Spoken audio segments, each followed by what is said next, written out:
अस्सलाम वालेकुम, welcome back to my channel. I hope so आप सब खैरियत से होंगे। और आज का जो टॉपिक हम लेकर आए एक बहुत ही इंटरेस्टिंग और ईजीएस्ट टॉपिक है और आई होप सो आपसे इससे बहुत कुछ न्यू लर्न करोगे। आज का हमारा टॉपिक है 5 foods to fix gut problems. अब इस टॉपिक को लेकर आने की मेन रीज़न क्या है कि कुछ लोग हर दूसरे दिन गैस, ब्लोटिंग, कॉन्स्टिपेशन इस तरह के इश्यूज़ फेस कर रहे होते हैं। उनकी रीज़न क्या होती है? उनके गट का ख़राब होना। और आज हम इसमें बेसिकली इन्हीं इश्यूज़ को लिंक करेंगे कि इन इश्यूज़ को हम कैसे ठीक कर सकते हैं with the help of the diet, और उसके साथ साथ फिर हम बेसिक रेमेडीज़ को भी टच करेंगे। अब first of all what is gut? Gut है क्या और इसका बेसिक रोल क्या है ह्यूमन बॉडी में, उसको हम फर्स्ट ऑफ ऑल देख लेते हैं। गट हमारा जो हम कह लें कि न्यूट्रिएंट्स का माउथ से लेकर हमारी लार्ज इंटेस्टाइन तक जितनी भी अब्जॉर्प्शन, डाइजेशन सारी हो रही है वो गट में ही हो रही होती है। तो खाने के ब्रेकडाउन से लेकर उसकी एंड अब्जॉर्प्शन तक सारा ये गट का रोल है।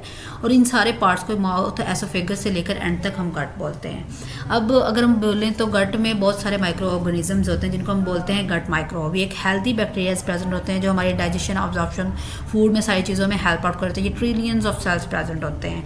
अब इन सब माइक्रोब्स का क्या काम होता है? सारे माइक्रोब्स मिलकर ही हमारी जो ओवरऑल हेल्थ है, हमारी इम्यूनिटी, वेट लॉस, उन सारी चीज़ों को ठीक या कह लो कि डिस्टर्बेंस पैदा करने में इनका ही रोल होता है। इस पर सारी चीज़ें डिपेंड करती है। उसके बाद फिर आ जाता है हमें पहले तो ये भी पता होना चाहिए किस टाइप के बैक्टीरियाज प्रेजेंट है। गुड बैक्टीरिया भी प्रेजेंट होते हैं, बैड बैक्टीरिया भी प्रेजेंट होते हैं।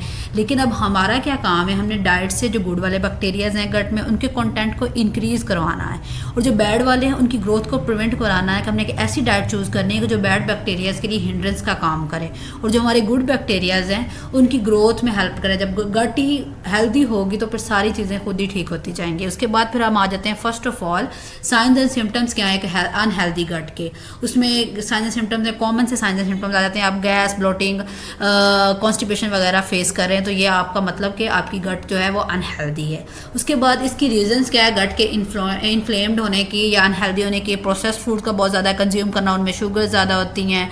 उसके बाद एंटीबायोटिक्स का यूज़ करना, वो आपके जो हेल्दी बैक्टीरिया के बैलेंस को डिस्टर्ब कर देती हैं। एजिंग है, विद एज और एज के साथ क्या होता है आपके जो गुड बैक्टीरियाज का कंटेंट है ना वो कम होना शुरू हो जाता है। लैक ऑफ स्लीपिंग है, उससे भी यही होता है कि वो इफेक्ट करती है आपके ओवरऑल जो गट के बैक्टीरियाज हैं उनको। और उसके साथ साथ क्रोनिक स्ट्रेस भी यही काम करता है कि आपको जो गट का नॉर्मल बैलेंस है उसको डिस्टर्ब कर देता है। उसके बाद हम आ जाते हैं कौन कौन से फूड्स हमें लेने चाहिए जो कि हमारी ओवरऑल गट हेल्थ को इम्प्रूव करने में हेल्प आउट कर सकेंगे।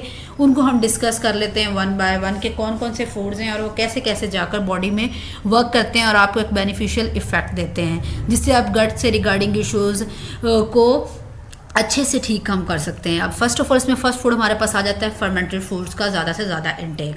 फर्मेंटेड फूड्स बेसिकली क्या होता है? फूड्स की फर्मेंटेशन हो रही होती है, इसमें बैक्टीरियाज की ग्रोथ होती है एक रिक्वायर्ड टेम्परेचर पर।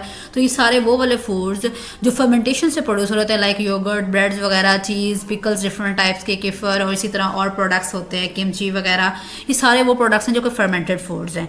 फर्मेंटेड फूड्स को जब हम इनटेक ज़्यादा करेंगे तो वो क्या करते हैं? हमारे जो गुड बैक्टीरियाज हैं उनके कंटेंट को बॉडी में इंक्रीज करवाएंगे। जब बैक्टीरिया हमारा ओवरऑल गट में गुड बैक्टीरिया ज़्यादा अमाउंट में प्रेजेंट है तो वो हमें जितने भी हमारे हेल्थ इफेक्ट्स हैं लाइक हमारी इम्यूनिटी अच्छी होगी, बैक्टीरिया ज़्यादा अच्छे हैं तो इम्यूनिटी अच्छी है, ओवरऑल हेल्थ अच्छी है। जितने भी हम इन्फ्लेमेशन वगैरह डिफरेंट क्रोनिक डिजीज़ फेस कर रहे हैं ड्यू टू द गट वो सारी ठीक हो जाएंगी, मतलब इम्प्रूव हो जाएंगी इन फूड्स के इनटेक से। तो हमने फर्मेंटेड फूड्स फर्स्ट फूड जो है वो उसको डाइट में ऐड करना। ये ना सिर्फ हमारे गुड बैक्टीरिया के कंटेंट को सही करें, उसके साथ साथ गट की मोर्टेलिटी पे भी वर्क करते हैं। फर्मेंटेड फूड के बाद आती है सेकंड थिंग के प्रीबायोटिक्स का यूज़। अब प्रीबायोटिक्स क्या है? Prebiotics basically life microorganisms ही होते हैं कि आप वो डिफरेंट फूड्स में नेचुरली भी प्रेजेंट होते हैं जैसे कि ओट्स वगैरह हो गए, अनियंस वगैरह हो गए, अगर फ्रूट्स में देखें तो एप्पल, बनाना वगैरह में, इसी तरह डिफरेंट सीड्स में भी ये प्रेजेंट होते हैं प्रीबायोटिक्स नेचुरली। कुछ लाइव माइक्रोब्स ही होते हैं तो इनको हम डिफरेंट प्रोसेस से मतलब एक्सट्रैक्शन करके यूज़ किया जाता है। इनको ले लेना है, ये भी आपकी गुड बैक्टीरिया कंटेंट पे वर्क करेंगे। थर्ड चीज़ आती है हाई फाइबर फूड्स। अब हाई फाइबर फूड्स में हमारे पास डिफरेंट फूड्स आ जाते हैं, उसमें होल ग्रेन्स, वेजिटेबल्स आ जाते हैं, different types of seeds, nuts, seeds में जैसे कि चिया सीड्स वगैरह होते हैं। इनका हमने कंज्यूम करेंगे फूड से तो इससे क्या होगा? ये हमारी जो ओवरऑल बाउल मूवमेंट है इसको रेगुलेट करने में हेल्प आउट करेंगे। और उसके साथ साथ जो हमारे गुड बैक्टीरिया के कंटेंट है गट में जो बैक्टीरियाज हैं गुड बैक्टीरिया उनको ये सपोर्ट करेंगे उनकी ग्रोथ को। ठीक है, ये दोनों चीज़ें जब हमारी मोर्टेलिटी भी अच्छी है, रेगुलेशन भी अच्छी हो रही है, गुड बैक्टीरिया भी अच्छे हैं तो ओवरऑल हेल्थ उससे हमारी इम्प्रूव होगी। और उसके साथ साथ एक चीज़ और कि ओवरऑल हेल्थ तो हमारी इंप्रूव होगी हाई फाइबर फूड से। जिससे जो लोग ज़्यादातर कॉन्स्टिपेशन फेस करते हैं, कॉन्स्टिपेशन का इश्यूज होता है, उन लोगों के लिए ये हाई फाइबर फूड्स बड़े अच्छे होते हैं, उसको रिवील करने में हेल्प आउट करते हैं। उसके बाद फोर्थ फूड हमने डाइट में कौन सा ऐड करना है, ओमेगा 3 रिच फूड्स, जिसमें हमारे पास सी फूड आ जाता है, नट्स आ जाते हैं, डिफरेंट प्लांट्स ऑयल्स आ जाते हैं, जैसे कनोला ऑयल है, वो सारे हमने स्लो अपने डाइट में ये चीज़ें ऐड करनी है, ओमेगा 3 जो फूड्स होते हैं। ये क्या करते हैं कि बेसिकली जो हमारे बैड बैक्टीरियाज हैं गट में प्रेजेंट है उनको किल करेंगे, गुड बैक्टीरियाज को इम्प्रूव करेंगे ओवरऑल। और इसके अलावा इनके डिफरेंट और बॉडीज़ में भी रोल होते हैं गट के साथ साथ। उसके बाद फिफ्थ चीज़ आ जाती है पॉलीफिनॉल रिच फूड्स को भी हमने डाइट में ऐड करना है। ये पॉलीफिनॉल्स बेसिकली कंपाउंड्स ही होते हैं जो डिफरेंट फूड्स में प्रेजेंट होते हैं, और ये जैसे कि dark chocolate, berries, green teas वगैरह में प्रेजेंट होते हैं। गुड बैक्टीरिया के कंटेंट को ये इम्प्रूव करवाएंगे और बैड वालों को ये कम करवाएंगे या उनको किल करेंगे। और उसके साथ साथ इनका एक और इफेक्ट भी होता है कि एक एंटी एजिंग इफेक्ट भी प्रोवाइड करते हैं बॉडी में।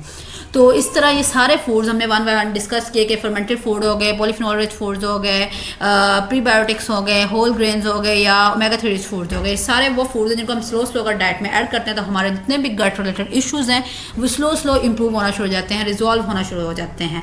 तो ये तो था हमारा आज की वीडियो में, लेकिन नेक्स्ट वीडियोज़ में हम इंशाल्लाह डिस्कस करेंगे इससे रिलेटेड जो शॉर्ट रेसिपीज़ हैं, कुछ एडिशनल टिप्स हैं और एक 4R टेक्निक है जो कि इमीडिएटली आपकी गट हेल्थ को इम्प्रूव करते हैं, उसको हम डिस्कस करेंगे। Thank you for watching my video. Don't forget to subscribe, like, comment and share. Allah Hafiz.